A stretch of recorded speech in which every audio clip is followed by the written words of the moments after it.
Okay, good morning. I'm going to call this meeting to order. This is the 8 o'clock Judicial and Public Safety Committee meeting. Can I get a roll call? Chair Evans. Here. Member Chaplin. Here. Member Childress. Here. Member Dessart. Here. Member Eckhoff. Member Guston. Here. Member Krajewski. Member Ozog. Here. Member Schwarze. Member Tornatori. Here. Member Yu. Member Zay. Okay, there has been a request to allow remote participation from Member Ozog under Section 7A of the Open Meetings Act. Pursuant to Section 7A of the Open Meetings Act, if a quorum of the members of the public body is physically present as required by Section 2.01, a majority of the public body may allow a member of that body to attend the meeting by other means if the member is prevented from physically attending because of personal illness or disability, employment purposes, or the business of the public body, a family or other emergency. Is there a member to allow Member Ozog to participate pursuant to 7A of the Open Meetings Act? We have a motion by Dessart and a second by Member Chaplin. All in favor? Say aye. Any opposed? Okay. Thank you, Chairman. And so next up, we have public comments. Sorry, I'm used to not having to read it. What, we do have point of order, Madam Chair. Is there a time limit on public comment? Oh, thank you. Because it might go longer than the meeting. So there's a time. These are there's nobody physically here for public comment, for in-person comments. So the limit is 30 minutes. Okay, the first public comment comes from Ian Fernandez, subject matter assault weapon ban sheriff statement. End of that public comment. Next public comment is Kelly Keys, subject matter County Sheriff James Mendrick. Comment reads, hello, I'm a disabled combat veteran and resident of DuPage County. I count on law enforcement to follow the laws, not write them. The same way that I follow the rules of engagement and policies set forth by the main chain of command in theater. If James Mendrick is unwilling to do the job he was elected to do, he needs to step down. If James Mendrick would prefer to write laws instead of enforcing them, he can run for governor. End of that public comment. The next public comment is from Alyssa Johnston, subject matter Committees Act. Comment, hello, Sheriff Mendrick is funded by us the taxpayers and should not be allowed to pick and choose which laws set by the courts to follow. I am deeply disturbed and disgusted by his copy and paste letter stating he would not uphold or follow the new gun law for Illinois. His job is to enforce the laws set by the courts. If he refuses to do so, he should be removed from his position and replaced by someone who will. End of that public comment. Next one's from Michelle B, subject matter Sheriff Mendrick's duties. Comment, it is the job of the sheriff and sheriff's office to enforce the laws made by the elected by the citizens of the state. Sheriff Mendrick's statement that he will refuse to enforce a law, any law, put him in direct conflict with the duty he was elected to do. He does not get to pick and choose which laws he will enforce. His blatant disregard for the legislator should disqualify him from serving as sheriff. His personal opinion on the law has zero bearing on how he should conduct his professional role, and if it does, he's in the wrong profession. The majority of people in this community want weapons of war banned and law followed. Sheriff Mendrick is putting this community in jeopardy by flaunting his personal objection to the law and proclaiming he will not enforce it. DuPage County needs to make clear to the Sheriff Mendrick that he and no other citizen are above the law. He must be held to account and uphold the Illinois Safe Communities Act. End of that public comment. The next public comment is from Alyssa Johnston, subject matter Protect Illinois Communities Act. We need to hold our Sheriff Mendrick and our sheriff's office accountable for refusing to enforce the Protect Illinois Communities Act, which he has signed into law. He is our sheriff and he is funded by our dollars. This derogation of duty could send law enforcement further down an already slippery slope. If Mendrick refuses to uphold the law, then he should be replaced. End of that public comment. Next public comment comes from Elizabeth Spence, subject matter Sheriff Mendrick. I fully support the sheriff's refusal to enforce an unconstitutional law banning any firearms. HB 5522 does not prevent criminals who already obtain firearms illegally from committing crimes with firearms. The right of the people to keep and bear arms shall not be infringed. The final line states that citizens have the individual right to own firearms for lawful purposes and that the government may not interfere with that right. Nowhere in the U.S. Constitution does it state that the government is allowed to pick and choose what arms a citizen is allowed to bear. The U.S. Constitution and Bill of Rights supersede the law of Illinois. The purpose of this was so that the state could not infringe on citizens' inalienable rights. Bravo to Sheriff Mendrick for upholding his oath of office and protecting the God-given right of the constituents. End of that public comment. Next public comment comes from Leslie Cummings. Subject matter, sheriff must follow the law.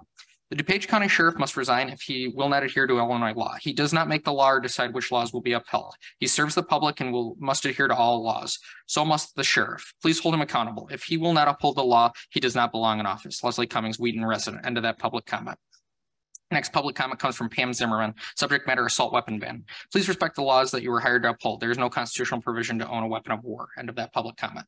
Next public comments from Melody DeRose. Subject matter, sheriff. I stand with Sheriff Mendrick, who has chosen not to follow Pritzker's stupid unconstitutional gun laws. We are losing our constitutional rights in Illinois and across America. We need to vote these politicians out before we no longer have our rights or our country. Melody. End of that public comment. Next public comment comes from Diane Becker. Subject matter, we stand with Mendrick. Comment reads, I want to thank DuPage County Sheriff's Office and Sheriff Mendrick for standing up against corrupt Pritzker. Thank you, and please don't back down. We need more people to stand up against these control mongers and protect our constitutional rights.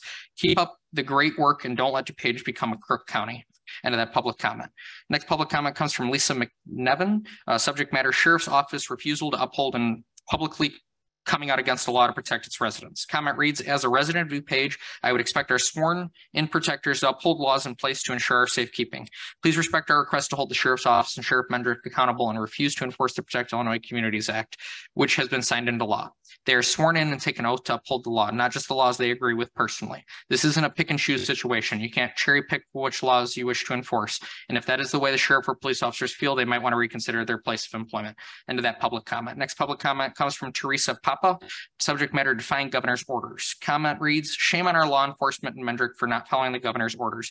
How do you expect everyone else to follow laws if we don't have cooperation by our city officials?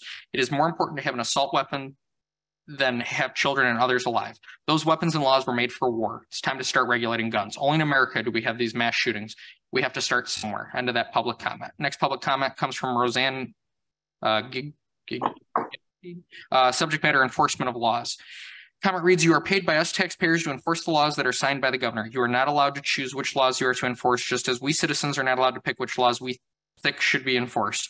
You are not above the law. If a citizen is stopped and told you he does not have to follow the law because he does not agree with the law, would you still arrest him? I'm sure you would. So do your job. Just as the citizens of Illinois have to abide by the rules, so do you. End of that public comment. Next public comments from Joanne Dubrovich. Subject matter, sheriff's responsibility to enforce laws. Comment reads, advise the sheriff of DuPage County of his duty to enforce all laws, even those he does not agree with. End of that public comment. Next public comment comes from Sarah Lynn Kofer Chase. Subject matter, Protect Illinois Communities Act. Comment reads, our elected officials do not have the right to refuse to enforce laws, especially laws that save lives. Assault weapons are not a right protected by the U.S. Constitution. These were not even thought about by our forefathers. End of that public comment. Next public comment comes from Diane Marcella, subject matter, Sheriff's Office and Sheriff Mendrick. Comment reads, our Sheriff Office and Sheriff Mendrick need to be held accountable for refusing to enforce the Protect Illinois Communities Act, which has been signed into law. He is our sheriff and he is funded by our dollars. The declaration of I can never say that word. This dereliction of duty could send law enforcement further down an already slippery slope. End of that public comment. Next public comment comes from Charles Selly. Subject matter, Protect Illinois Communities Act response. Comment, the above mentioned act is meant to protect everyone from automatic weapons. Automatic weapons are made for killing people as fast as you can. This is the only reason they are made. This law makes sense. Sheriff Mendrick has been elected by me to uphold all laws. Why does he think he can pick and choose what laws he will uphold? If he cannot be held accountable to this law, he should step down. His reasoning that the Second Amendment is being infringed upon had no place in his current position of county sheriff. The Second Amendment was ratified in 1791. Do we really feel that our founding fathers had these kind of weapons in mind when they ratified this amendment? Our sheriff needs to step aside if he cannot uphold the Protect Illinois Community Act. Thank you. End of that public comment. The next public comment comes from Kylie Span. Subject matter, Sheriff Mendrick. Comment reads, I am writing to express my concern with regards to Sheriff Mendrick's statements regarding the Safety Act. His job is to enforce state laws. His job does not allow him to cherry pick which laws he agrees with and enforce. I am greatly disturbed by his pandering to his political base and wimping out of public fear. This is not becoming of an elected official charged with public safety. I am asking that be held accountable for his behavior. End of that public comment. Next public comment comes from Nancy Becker. Subject matter is suggestions. Comment reads, a group of us will definitely be at the Public Safety Committee meeting on February 7th, but I wanted to pass on these observations from the county board meeting regarding the sheriff's refusal to follow the new Illinois gun safety law and offer suggestions that perhaps you can encourage the county to act on. Safety is key in the county and the state and at these meetings. I am angered and saddened by the lack of gun safety support on the county board meeting, as we were outnumbered by 70 to 75% gun activists and drowned out by their loud commentary. People did not even have the respect to stay quiet when the opposing view made their voices heard. If we are going to be allowed to voice opinions on both sides, we need better control over the crowd when there's a public forum like this that could cover gun safety. I did leave angered and unnerved, but the loudness and disrespect to the gun right activists present and the lack of semblance of control from the board members or people monitoring the auditorium for order with the overflow attendance. It is possible for the February 7th meeting that people who pass through the metal detectors, good idea, should proof of DuPage County residents, and those that are residents get first choice of entry into the room. Not sure if that can happen. News coverage indicated that the Illinois National Rifle Association encouraged people to attend the county board meetings the other day. I strongly believe that a lot of the group in attendance were not from DuPage County. Thank you. End of that public comment. The next public comment comes from Petty Donahue. Subject matter, law enforcement. Comment reads, the job of the sheriff's office and those who represent it is to enforce the law, not make it. End of that public comment. Next public comment and last public comment comes from Suzanne Baxter. Subject matter, Sheriff Mendrick. I would request Sheriff Mendrick to retract his statement and publicly commit to enforcing HB 5471. I would also like to know if there are other laws that he has decided not to enforce. I would like the county board to provide some level of oversight to ensure proper and equally applied enforcement of laws by the sheriff's office. End of that public comment and end of public comment. Thank you, Jason. I now understand why reading aloud in elementary school was so important. That was amazing. Next up, we have chair remarks. During our last meeting, I wanted a shorter meeting, so I didn't really make my chair remarks that day. So today are my chair remarks. I want to first thank DuPage County Board Chair Deb Conroy for putting me in this seat. I'm not sure if I'm gonna, be happy about it later, but no, I'm very proud to be chair of this committee. And I really appreciate Chair Conroy's confidence in me to do this. And I also wanted to thank outgoing Chair Julie Renahan. She really lighted the way for a lot of us. And I appreciate all the work she's accomplished as chair of this committee. And for the viewing public, I wanted to introduce myself. I am Lucy Chang Evans, and the one thing that most people remember about me is that I used to be a former Secret Service. I am a former Secret Service agent. I served during the George W. Bush administration, and I have the perspective of a law enforcement officer. So I'm also a mother of 3 and a civil engineer. I used to work for DuPage County for 5.5 years.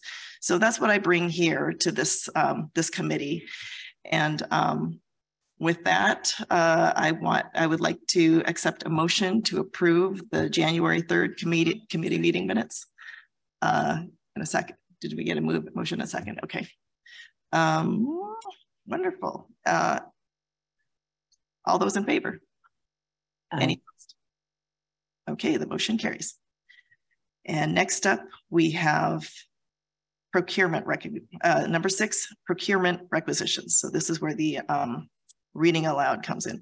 6A, this is item 6A. Can I get a motion to approve 230623 recommendation for the approval of a contract purchase order to Sumiri for the purchase of a Tolino KA501 forensic computer for the sheriff's office for a contract total not to exceed $16,399.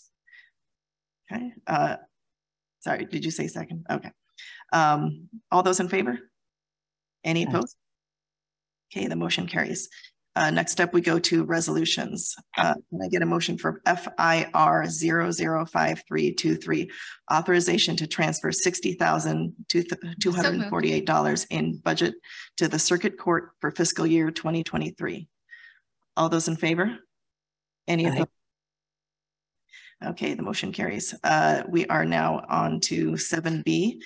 Can I get a motion for FIR 005823, acceptance and appropriation of the National Children's Alliance Equipment and Technology Grant 2023 Cooperative Agreement,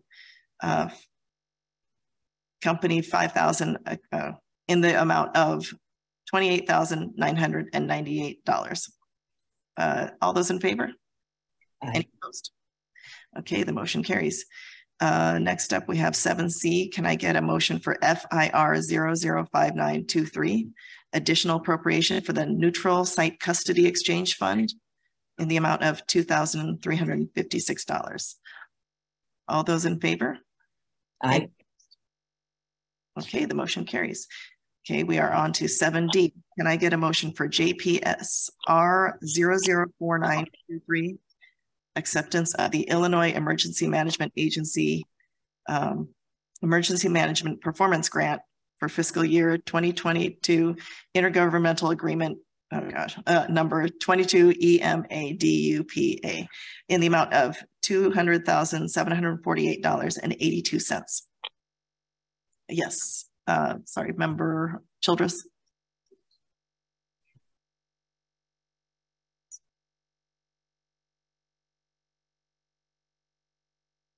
Are these funds we're receiving?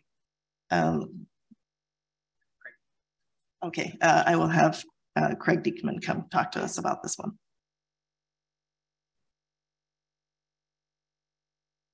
Good morning. Yes, sir. Those funds come into the general fund. They come from the Federal Emergency Management Agency through the Illinois Emergency Management Agency as a pass-through. We've received these every year for at least the 10 years that I've been here. The amount varies, but they do come to us. Okay, thank you. Okay, Member you. Thanks, Madam Chair. So I did notice that this contract started October 1 of 21, and it goes through September 30th, 24. So is this just a continuation of the contract, or?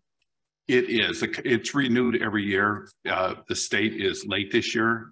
We actually started this, the performance of deliverables that we do for it on July 1st of last year, but we just actually got the agreement a couple of weeks ago. Any other questions? Okay, all those in favor? Any opposed? Okay, motion carries. Next up, can I get a motion for JPS R005623, revision to personnel budget? All those in favor? Any opposed? Okay, now we're moving on to item 8, budget transfers. I'm going to have Jason Blumenthal come up here and kind of do an explanation before I start going through these. Thank you, Madam Chair. Just a quick cursory thing. All 12 budget transfers under here are cleanup for FY22. These are budget transfers to cover any of the expenses that occurred. This is not adding any additional money to their budget. This is just balancing out the lines and doing the accounting properly. One thing I do want to call out in there, though, is the inmate medical fund. Some of you are aware of this. We've had a couple inmates were required to cover their healthcare costs. There was a couple this year that were extreme cases that were a little costly. So you'll see that one of these transfers is actually covering those additional expenses. Member Gustin?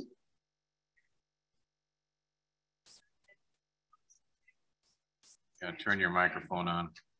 You gotta turn your microphone on so anybody can hear you. Thank you. Can we do all of these through the omnibus method versus one by one, because they're all just a transfer from last year's budget? Thank you. Madam Chair, I move to combine items 8A through 8L. Okay, all in favor? Any opposed? Okay, motion carries. So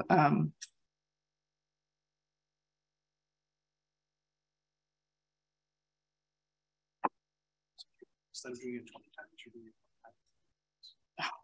is wonderful.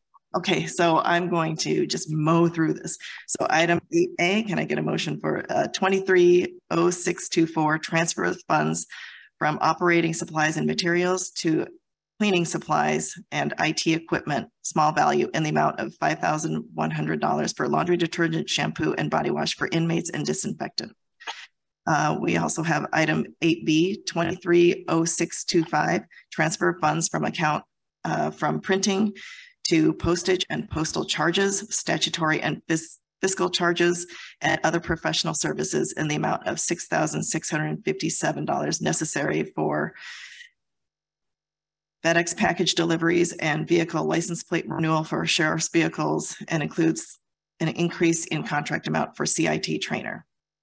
Next, we have 8C, 230626, transfer of funds from other professional services to wired communication services in the amount of $8,300, which includes all wired communication for all departments.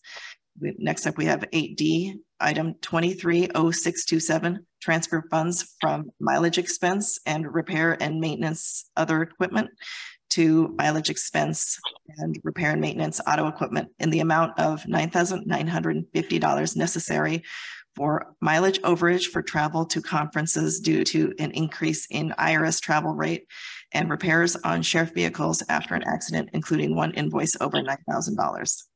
Next, we have item 8E.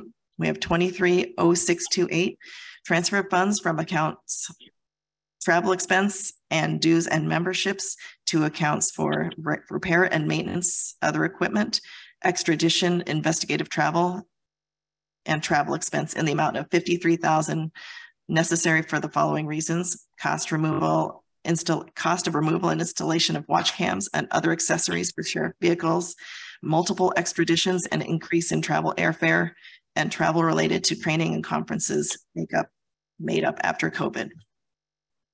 Next, we have item 8F, 230629, transfer funds from dues and memberships, sheriff special duty overtime, IT equipment, small value, waste disposal services, and software maintenance agreements to sheriff special duty overtime in the amount of $100,000 due to the fact that overtime expenses were over budget due to open headcount, leading to requiring existing deputies to cover shortages.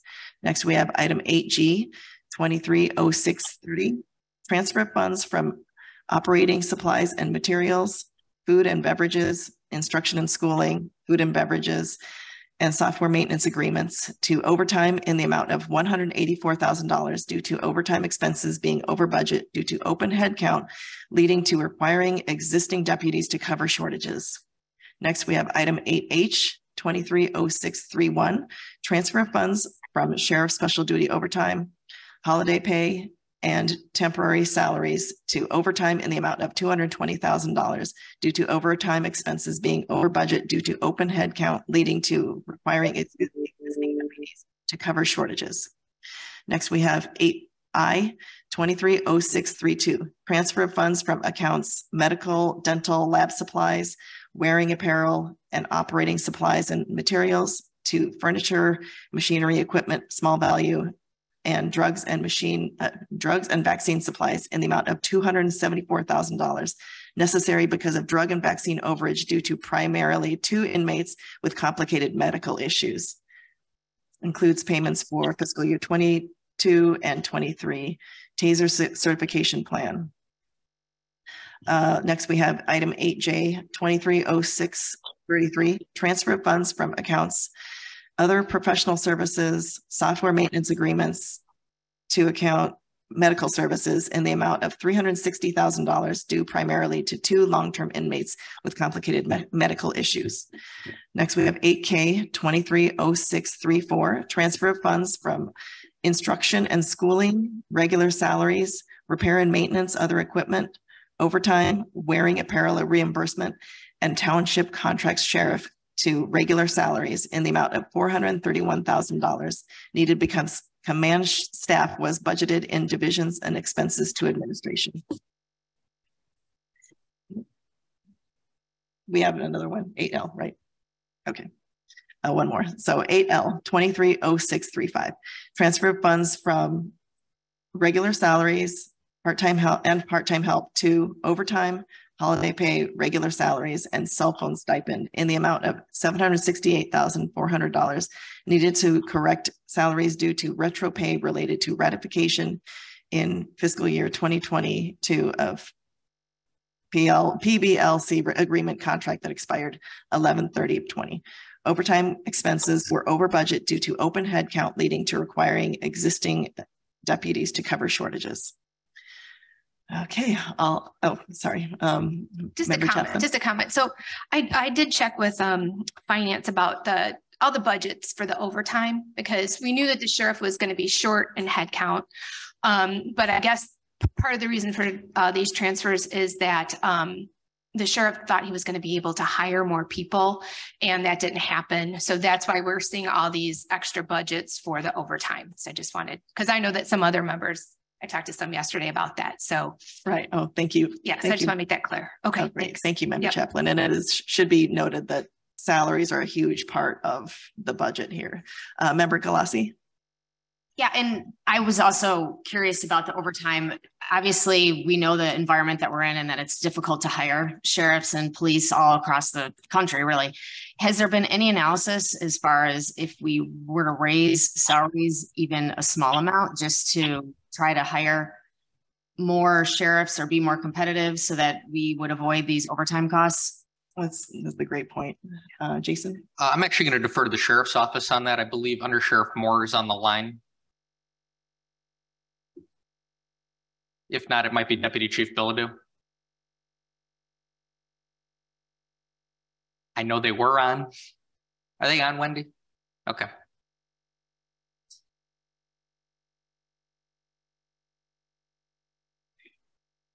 Let me real quick call that.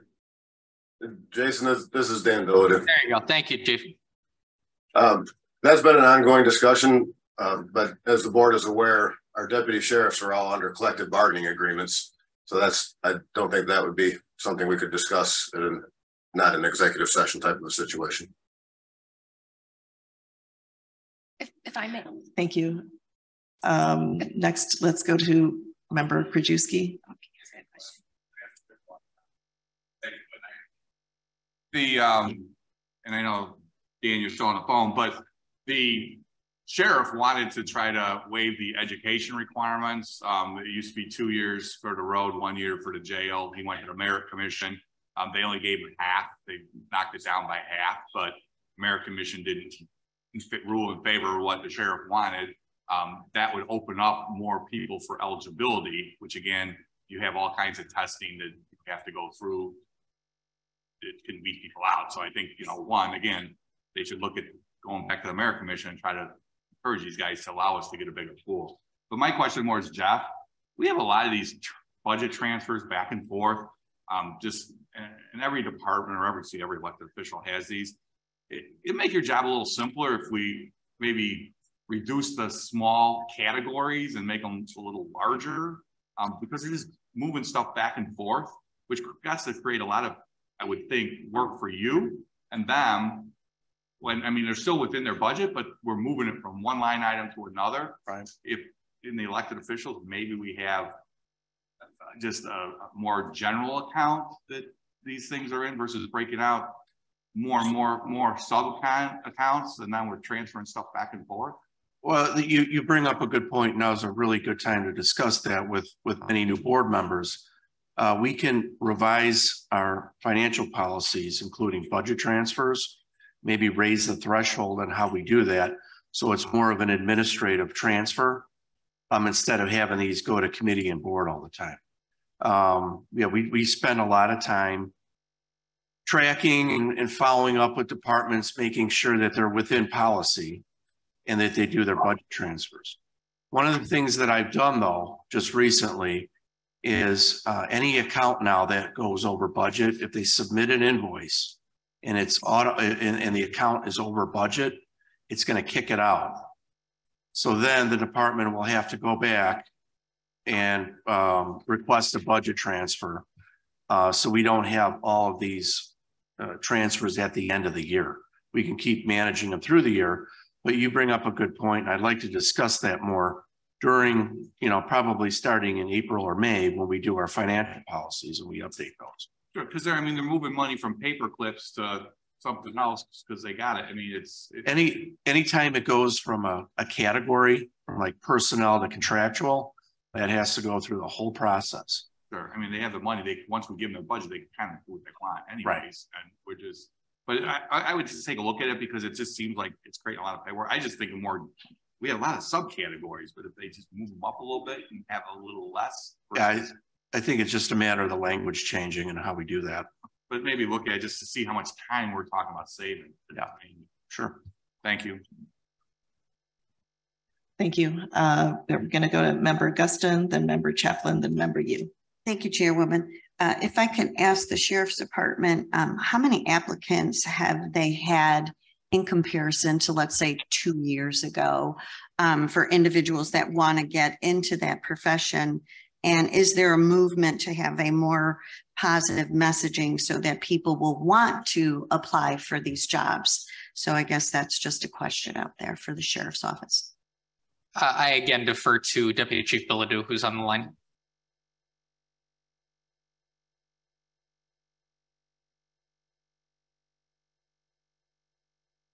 Maybe.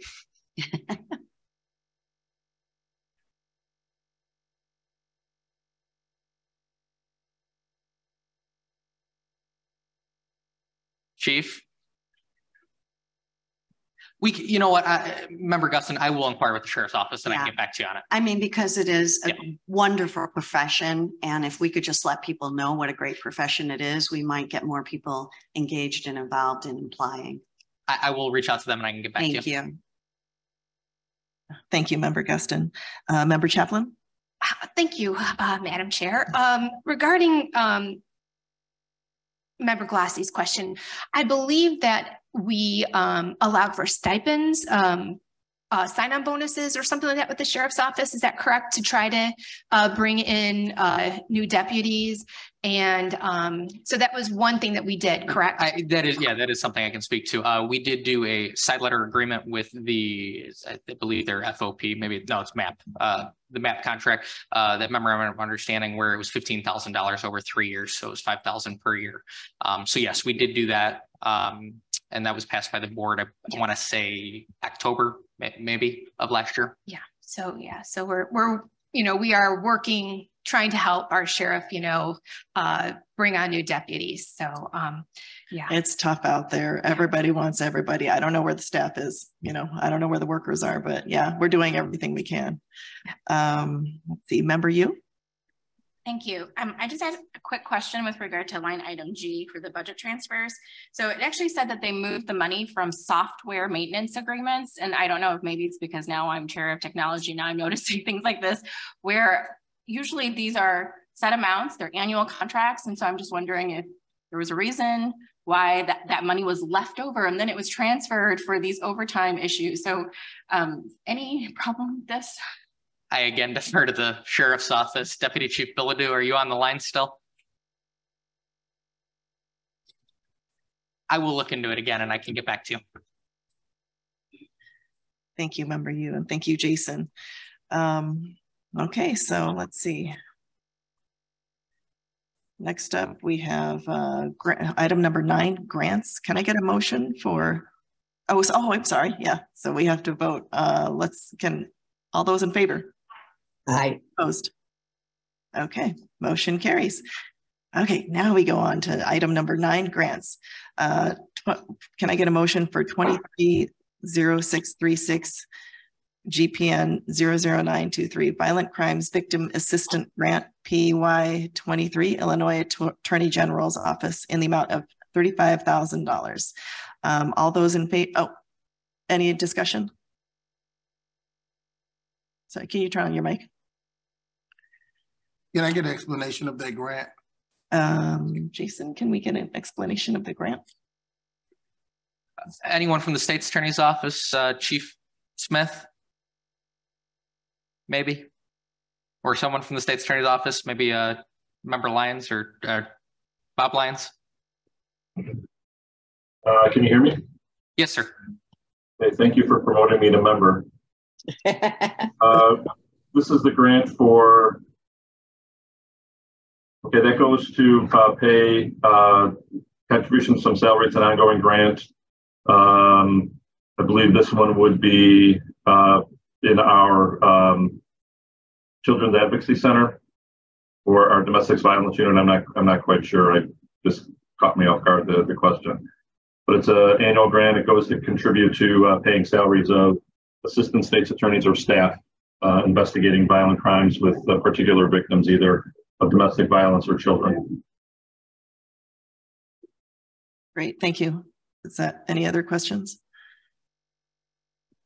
Okay, all those in favor? Any opposed? Okay, the motion carries. Let's go to item 10, informational. We've got 230637. The Public Defender's Office, December 2022 monthly statistic report. Can I get a motion for this?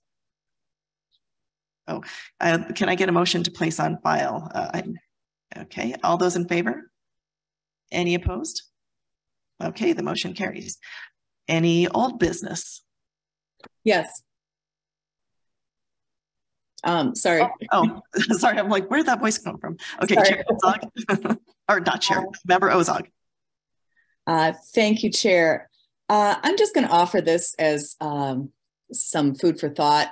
In the past few weeks, I've noticed several references in the media actually discussing hard numbers of our staffing issues, where we're supposed to have 18 sheriffs on duty and there's 11 or something like that. And I think just as food for thought, if we are members of this committee, state's attorney's office, the sheriff's office, and we know this information, I don't think it's really judicious to share that with the public. It doesn't seem like it shows us, it's information that we don't need to share, that we are down, staff is down. It just seems like giving the bad guys information that they may like to have. So I think that we need to be discreet when we're discussing actual staffing issues. Thank you. Thank you, Member Ozog. Member Eckhoff? Well, I'm just going to add in about the sheriff's discussion. There are some points about whether or not the sheriff is promoting his office in a positive way. He's been doing that for years. And as I said a couple of times before, maybe before the new people were sworn onto the board, the Safety Act has crushed the morale of enforcement officials. And that's nationwide. All the municipalities are having problems hiring people. The sheriff's office is having problems hiring people. They're leaving much more quickly, I think, than they otherwise would have. And so the passage of the Safety Act is going to require over time, over the next probably 3 to 5 years, and a tremendous amount more money to be placed to pay law enforcement to entice people to come and work on the job. So if we talk about calling this a positive position to take, it starts with us, board members, government officials, and it's hopefully would also have the public talking more positively about police officers and deputy sheriffs so that people want to come back to that job. But for 2 or 3 years, they've been kicked down the street and they're leaving. And they're going to keep leaving until the public attitudes change about all that. And hopefully they're starting to come around now, but we got a long way to go. Thank you, Member Eckhoff. Any other remarks or, okay. We're moving on to new business. Any new business? Okay, hearing none, seeing none. Can I get a motion to adjourn? Okay, all in favor? Okay, adjourned. Thank you.